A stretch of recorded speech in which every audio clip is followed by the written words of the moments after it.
ഉണർത്തുപാട്ടിൻ ഈണവുമായി വരുന്നിതായി കാന്തപുരം. വിശുദ്ധ സൗഹൃദ ദൗത്യവുമായി വിടർന്നിടുന്നു ശാന്തസ്വരം.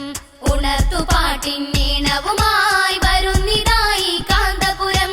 വിശുദ്ധ സൗഹൃദ ദൗത്യവുമായി വിടർന്നിടുന്നു ശാന്തസ്വരം. അസുരതകൾ താണ്ഡവമാടും നഗര ഗ്രാമവീഥികളിൽ. അസുരതകൾ താണ്ഡവമാടും നഗര ഗ്രാമവീഥികളിൽ. മനമുണരും കവിതകളായി കാലമരുളിയ കനകവരം. ഉണർത്തുപാട്ടിൻ ഈണവുമായി വരുന്നിതായി കാന്തപുരം. വിശുദ്ധ സൗഹൃദ ദൗത്യവുമായി വിടർന്നിടുന്നു ശാന്തസ്വരം.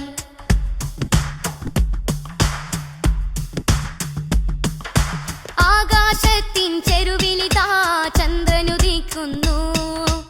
ആരാമത്തിലെ ചെറുചെടിയിൽ പൂക്കൾ വിടരുന്നു. ആകാശത്തിൻ ചെരുവിലിതാ ചന്ദ്രനുദിക്കുന്നു. ആരാമത്തിലെ ചെറുചെടിയിൽ പൂക്കൾ വിടരുന്നു. മാനവ ഹൃദയം മാറ്റത്തിൻ മഴ വരവേൽക്കുന്നു. നെറികേടിൻ പകൽ മായുന്നു അണയുന്നു പൂക്കാലം. നേരിന്റെ കൊടിയുയരുമ്പോൾ അഴകേറും മൂവർണം. ഉണർത്തുപാട്ടിൻ ഈണവുമായി വരുന്നിതായി കാന്തപുരം. വിശുദ്ധ സൗഹൃദ ദൗത്യവുമായി വിടർന്നിടുന്നു ശാന്തസ്വരം.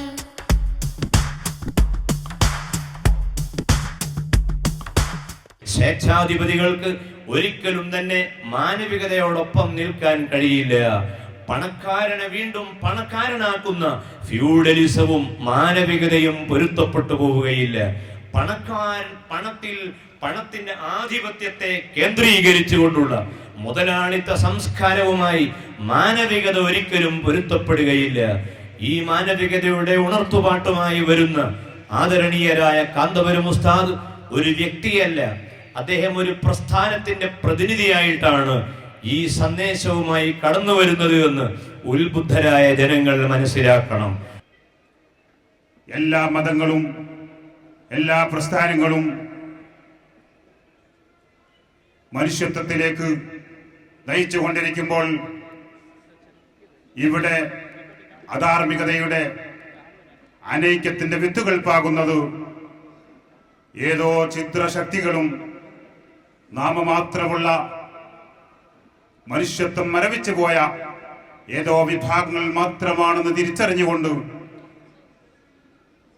അവരെ ജാതി മതഭേദമന്യേ സമാധാനത്തിന്റെ പേരിൽ എല്ലാവരും കൈകോർത്തി പിടിച്ച് നമ്മുടെ രാജ്യം അവരെ ഒറ്റപ്പെടുത്തുകയും രാജ്യത്തിന്റെ സമാധാനത്തിന് വേണ്ടി എല്ലാവരും കൈകോർത്തി പിടിക്കുകയും ചെയ്യുക എന്ന മഹത്തായ ലക്ഷ്യവുമായി നടത്തുന്ന ഈ കേരള യാത്ര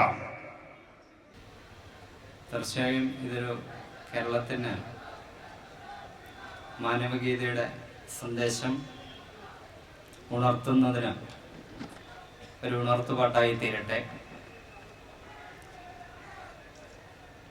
നമ്മുടെ ദൃശ്യ മാധ്യമങ്ങളിലൂടെ നമ്മുടെ മുമ്പിലേക്ക് എത്തുന്നതല്ല യാഥാർത്ഥ്യങ്ങൾ. ജീവിതത്തിൽ പലയിടത്തും മനുഷ്യൻ്റെ നന്മകൾ അവശേഷിക്കുന്നുണ്ട്. നന്മകളുടെ ഉറവകൾ പലയിടത്തും കാണാനായിട്ട് സാധിക്കും.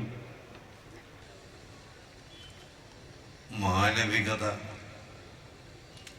ഉണർത്തുന്നു. ഈ പ്രമേയം ഒരു പണ്ഡിത സഭ തിരഞ്ഞെടുത്തതിൻ്റെ ലക്ഷ്യം കഴിഞ്ഞ പ്രസംഗങ്ങളിൽ നിന്ന് നിങ്ങൾ ഗ്രഹിച്ചു കഴിഞ്ഞു.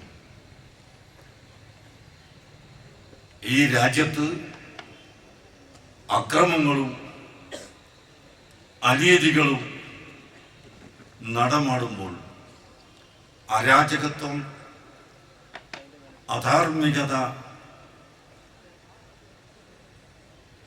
നിറഞ്ഞു വരുമ്പോൾ അതിനെതിരിൽ ശബ്ദിക്കേണ്ടത് അല്ല, അതിൽ കുടുങ്ങിപ്പോകുന്നവരെ നല്ല മാർഗത്തിലേക്ക് ക്ഷണിക്കേണ്ടത് എല്ലാവരുടെയും കർത്തവ്യമാണ്. മുൻപന്തിയിൽ നിൽക്കേണ്ടത് പണ്ഡിതന്മാര് തന്നെയാണ്. അതിൽ യാതൊരു സംശയവും വേണ്ട. വതവാസൗ ബിൽ ഹഖ് വതവാസൗ ബിസ്സബ്ർ. സത്യം കൊണ്ട് അന്യോന്യം ഉപദേശിക്കുകയും ക്ഷമ കൊണ്ട് അന്യോന്യം ഉപദേശിക്കുകയും ചെയ്യുന്നവർ ആണ് പരാജയത്തിൽ നിന്ന് രക്ഷപ്പെട്ടവർ എന്ന് ഖുർആൻ പഠിപ്പിച്ചിട്ടുണ്ട്. അതിമഹത്തായ ഈ ദൗത്യം മനുഷ്യർക്കിടയിൽ എത്തിച്ചു കൊടുക്കാൻ നാം ബാധ്യസ്ഥരാണ്.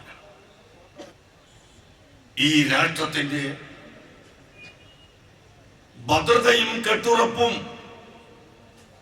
സാമ്പത്തികമായി എങ്ങനെ കൈവരിക്കണമെന്നും കുടുംബത്തിൽ ഐശ്വര്യം എങ്ങനെ ഉണ്ടാവണമെന്നും ഇതെല്ലാം ചിന്തിക്കുന്ന മനുഷ്യൻ, അതിന് കഴിവുള്ള മനുഷ്യൻ ഈ മുഴുവൻ നന്മകളുടെയും അടിസ്ഥാന തത്വത്തെ എങ്ങനെ മറന്നുപോയി? ഇതാണ് നാം ചിന്തിക്കുന്നത്.